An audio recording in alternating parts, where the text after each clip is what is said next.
Hey guys, Rob from Georgia here with you, aka VHS 82 apostrophe, with another episode of Something Weird, Just a Thought. Something I've been wanting to do for a while now, and that is a short reading. I've been gaining up the courage to do so. You never know how these things may go. I know a word or two may get me from here and there, but I pray you would be forgiving of that. I am picking, of course, H.P. Lovecraft, from whom my love knows no bounds, and Lucio Fulci, perhaps one of the greatest horror films ever, but there is a connection between the evil clergyman, its influence on the main clergyman of City of the Living Dead, and it's that influence that has drawn me to this particular short story, written again by H.P. Lovecraft, who is perhaps my most loved author. And so I'm going to give this an attempt. So again, please be forgiving. Here we go. The Evil Clergyman, originally published as The Wicked Clergyman in Weird Tales, April 1939. The Evil Clergyman by H.P. Lovecraft. I was shown into the attic chamber by a grave, intelligent-looking man with quiet clothes and an iron-gray beard, who spoke to me in this fashion. Yes, he lived here, but I don't advise your doing anything. Your curiosity makes you irresponsible. We never come here at night, and it's only because of his will that we keep it this way. You know what he did. That abominable society took charge at last, and we don't know where he is buried. There was no way the law or anything else could reach the society. I hope you won't stay till after dark, and I beg of you to let that thing on the table, the thing that looks like a matchbox, alone. We don't know what it is, but we suspect it has something to do with what he did. We even avoid looking at it very steadily. After a time, the man left me alone in the attic room. It was very dingy and dusty and only primitively furnished, but it had a neatness which shewed it was not a slum denizens' quarters. There were shelves full of theological and classical books, and another bookcase containing treatises on magic, Paracelsus, Arbutus, Magnus, Trithemius, Hermes, Trismegistus, Borelius, and others, in strange alphabets whose titles I could not decipher. The furniture was very plain. There was a door, but it led only into a closet. The only egress was the aperture in the floor up to which the crude, steep staircase led. The windows were off bullseye pattern, and the black oak beams bespoke unbelievable antiquity. Plainly, this house was of the old world. I seemed to know where I was, but cannot recall what I then knew.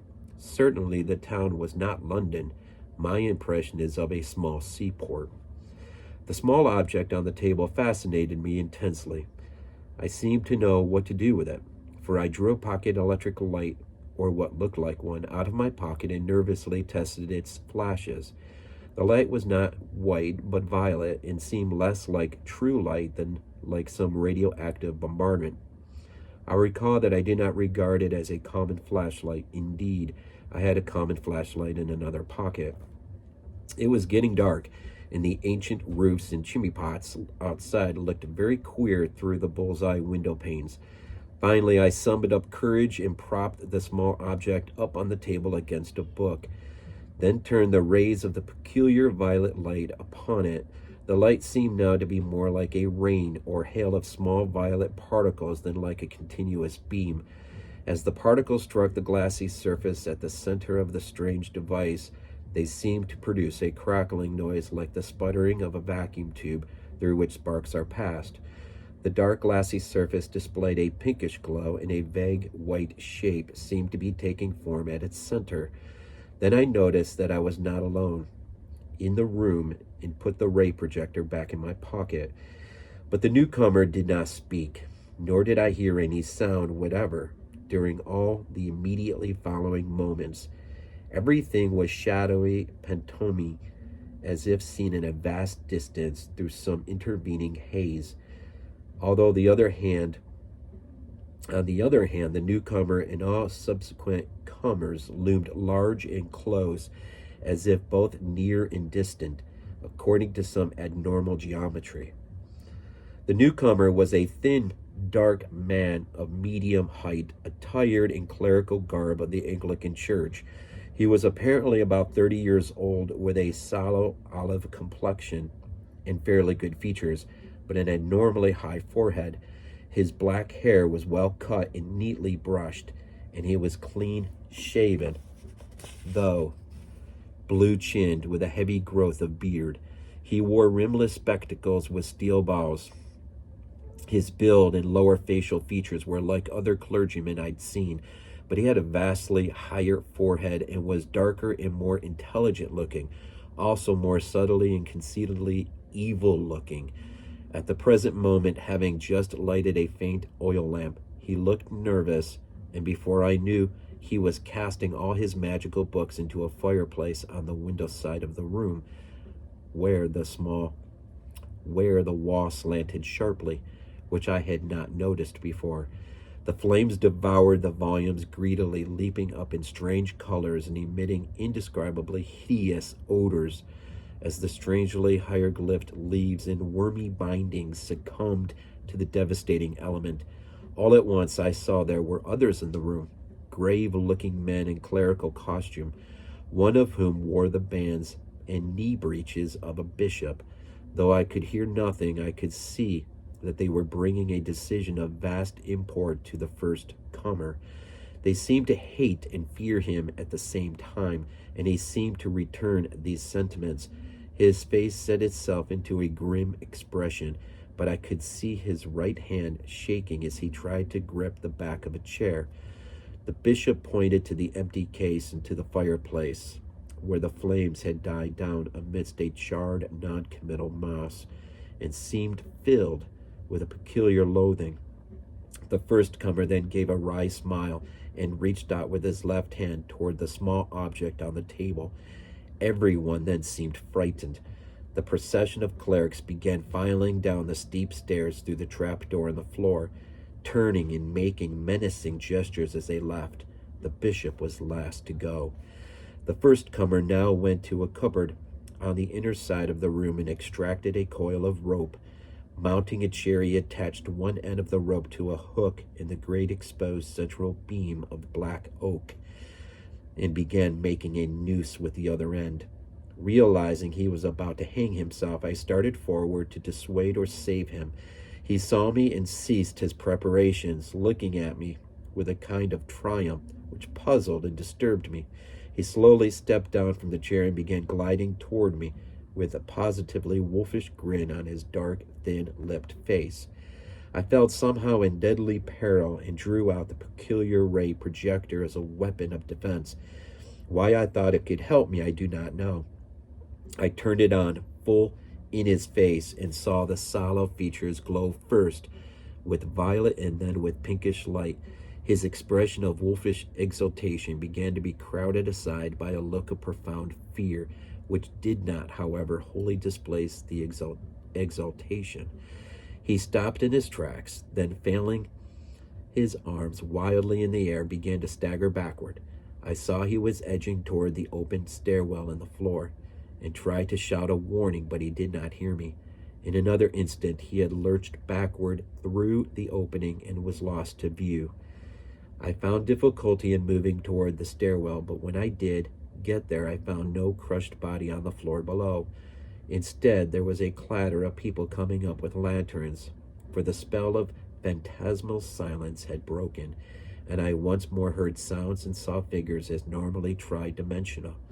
Something had evidently drawn a crowd to this place. Had there been a noise I had not heard? Presently, the two people, simply villagers apparently, farthest in the lead saw me and stood paralyzed. One of them shrieked loudly and reverberantly, "Arr, it be's you again!" Then they all turned and fled frantically.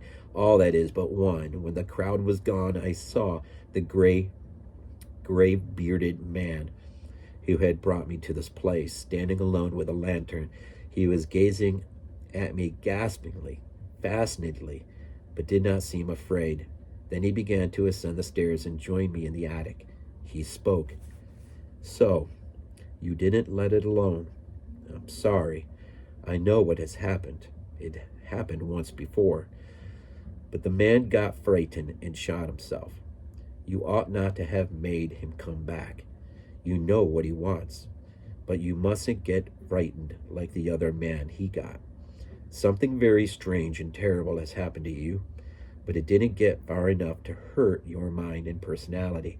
If you'll keep cool and accept the need for making certain radical readjustments in your life, you can keep right on enjoying the world and the fruits of your scholarship. But you can't live here, and I don't think you'll wish to go back to London. I advise America. You mustn't try anything more with that thing. Nothing can be put back now. It would only make matters worse to do or summon anything. You are not as badly off as you might be, but you must get out of here at once and stay away. You'd better thank heaven it didn't go further. I'm going to prepare you as bluntly as I can. There's been a certain change in your personal appearance. He always causes that. But in a new country, you can get used to it. There's a mirror up at the other end of the room, and I'm going to take you to it. You'll get a shock, though you will see nothing repulsive. I was now shaking with deadly fear, and the bearded man almost had to hold me up as he walked me across the room to the mirror. The faint lamp that formerly on the table, not the still fainter lantern he had brought in his free hand. This is what I saw in the glass. A thin, dark man of medium stature, attired in the clerical garb of the Anglican Church, apparently about 30, and with rimless steel-bowed glasses glistening beneath a sallow olive forehead of abnormal height. It was the silent first-comer who had burned his books. For all the rest of my life, in outward form, I was to be that man. The Evil Clergyman by H.P. Lovecraft.